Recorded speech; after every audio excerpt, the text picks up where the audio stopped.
एक तरफ एक आम सा दिन था। लोग अपने मामूल के कामों में मसरूफ थे।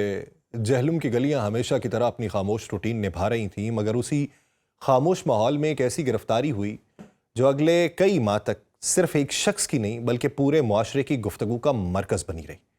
इंजीनियर मोहम्मद अली मिर्जा, जो कई बरसों से अपने इख्तलाफी तहकीकी और बाज़ हलकों के नज़दीक मुतनाज़ लेक्चर्स की वजह से मजहबी मुबाहिस का हिस्सा बने हुए थे, अचानक एक ऐसी कार्रवाई की जद में आए जिसने एक बार फिर पाकिस्तान के कानूनी निज़ाम, मजहबी हसासियत, इदारा जाती इख्तियार और इजहार राय की हुदूद को सामने खड़ा कर दिया।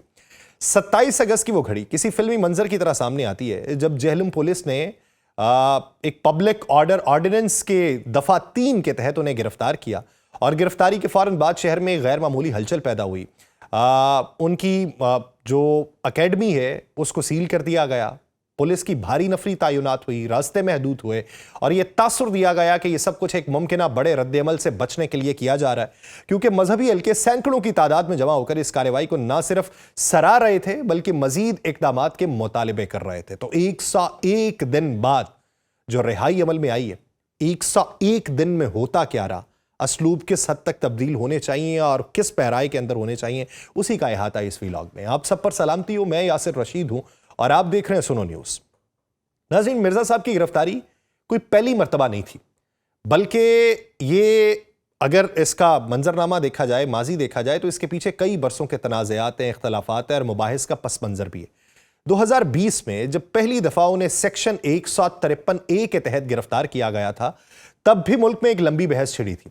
कि क्या उनके बयानात वाकई नफरत अंगेज हैं या सिर्फ मुकालमे का हिस्सा हैं। फिर 2021 में उन पर कातिलाना हमला हुआ जिसने इस पूरे मामले की हसासियत जो है उसको वाजे किया। उनके 3.1 मिलियन सब्सक्राइबर्स पर मुश्तमिल ऑनलाइन फॉलोइंग एक तरफ खड़ी थी जो उन्हें इल्मी, तहकीकी और मंतकी अंदाज का मुबल्लिग मानती है, जबकि दूसरी तरफ वो मजहबी हल्के मौजूद थे जो उन्हें अपने अकायद के लिए खतरा करार देते रहे। यही वो पस मंजर था जिसके साथ अगस्त 2025 की गिरफ्तारी सामने आई, जो बज़ाहिर एक इंतजामी कार्रवाई थी, मगर अंदरून खाना ये एक लंबी कानूनी जंग का आगाज बन गई। गिरफ्तारी के फौरन बाद उनके खिलाफ सबसे संगीन दफात यानी तौहीन रिसालत की दफा 295C और साथ ही साइबर क्राइम एक्ट की दफात लगाई गई। और यह वो लम्हा था जब मामला सिर्फ जहलम पुलिस की हुदूद तक महदूद नहीं रहा, बल्कि बराह रास्त फेडरल इन्वेस्टिगेशन एजेंसी के दायरा कार में दाखिल हो गया।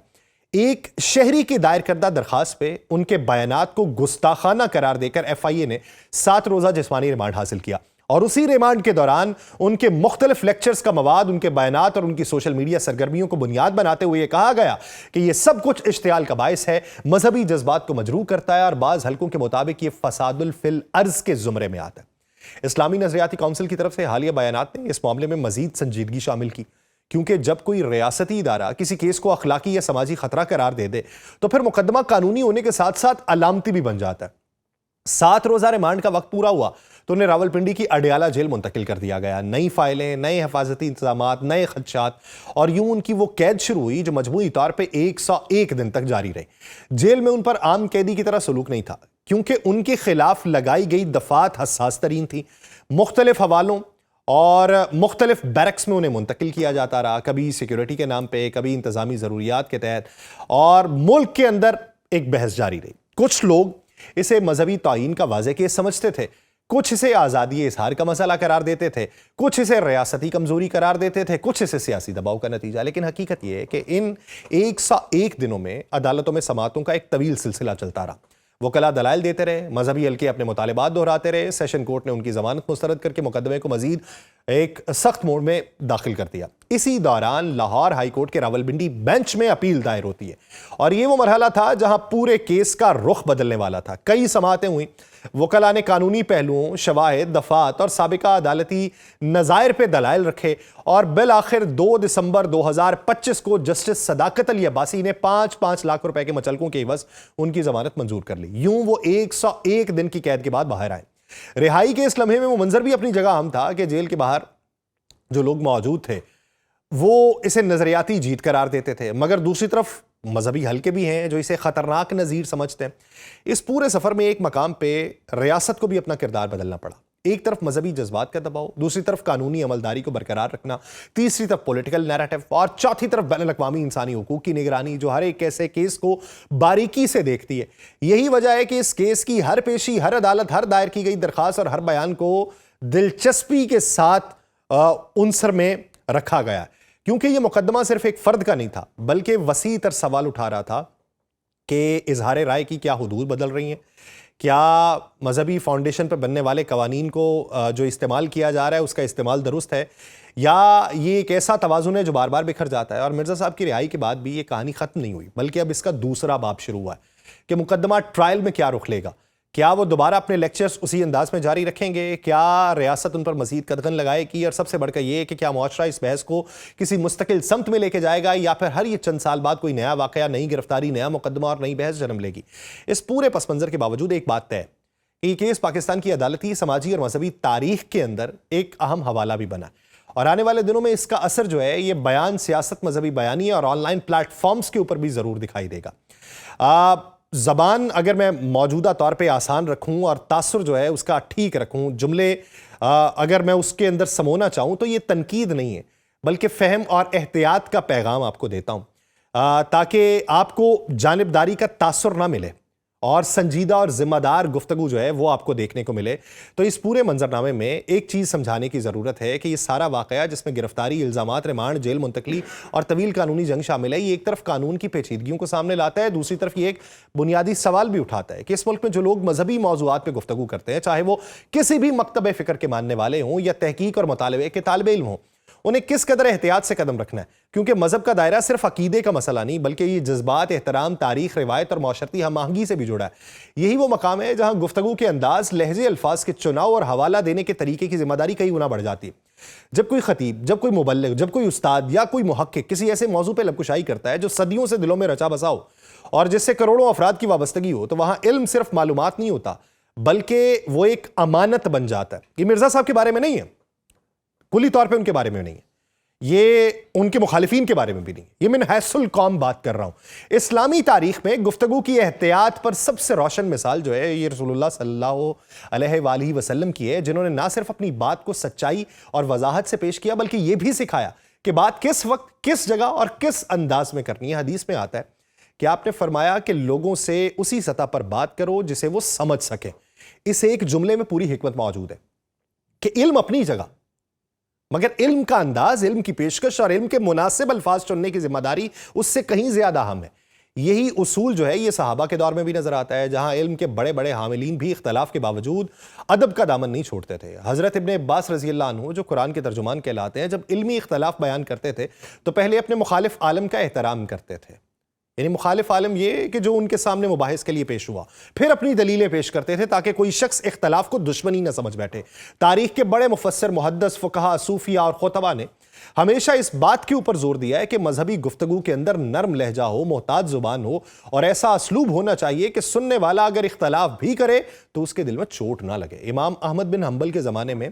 खल्क़े कुरान का शदीद इख्तलाफ हुआ, बहसें हुई, मनाजरे हुए, मगर इमाम अहमद के शागिर्द बयान करते हैं कि उन्होंने कभी अपने सामने वाले के लिए सख्त अल्फाज इस्तेमाल नहीं किए बल्कि दलाइल पेश किए, दुआ दी और कहा कि हमारा इख्तलाफ इल्मी है, ज़ाती नहीं है। ये वो रूह है जो आज भी गुम होने से पहले हमें दोबारा तलाश करना होगी। मजहबी लेक्चर्स में सबसे बड़ी जिम्मेदारी ये होती है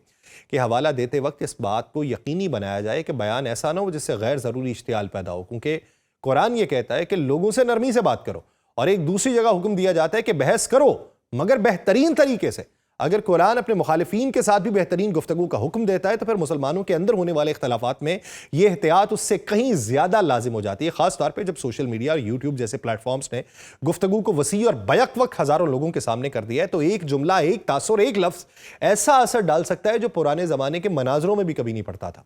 हमारे दौर में मसला सिर्फ इल्मी इख्तलाफ का नहीं है बल्कि उस इख्तलाफ के फैलाव और उसके असरात का है। पहले के ज़माने में एक मकतब के मनाजिर दूसरे मकतब के सामने बैठ के बात करते थे, बात महदूद हल्कों में रहती थी, मगर आज एक लेक्चर चंद घंटों में पूरी दुनिया में शेयर होता है। यही वजह है कि मोहतात गुफ्तगू की अहमियत पहले से कहीं ज़्यादा बढ़ गई है, क्योंकि अब हर बात की रसाई आम लोगों तक है और आम लोग इल्मी पस मंजर या दलील की जो दलील है उसकी बारीकियों से ज़्यादा